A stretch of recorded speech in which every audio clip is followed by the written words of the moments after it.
பக்தியோடு இருக்கும்போது கஷ்டம் வருதுன்னா நிறைய பேர் தெரியாம சொல்றது என்னன்னா, நான் இவ்வளோ வணங்குறனே உன்னை, உனக்கு இப்படிலாம் பூஜை பண்ணனே, உனக்கு இப்படிலாம் பக்தியா இருந்தனே, எனக்கு ஏன் இப்படி கஷ்டம் கொடுக்கற?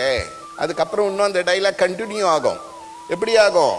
உனக்கு கண்ணு இல்லையா, உனக்கு காது இல்லையா, யாருக்கெல்லாம் வரக்கூடாதுன்னுவோமோ இதெல்லாம் அம்பாளுக்கு இருக்கணும் நம்ம கேட்போம்.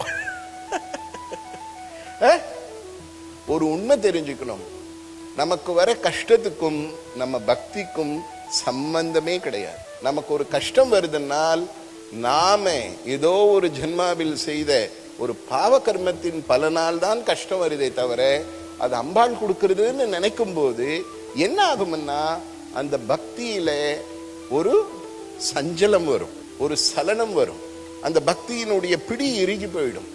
மனுஷ வாழ்க்கையில பலமே பக்தி.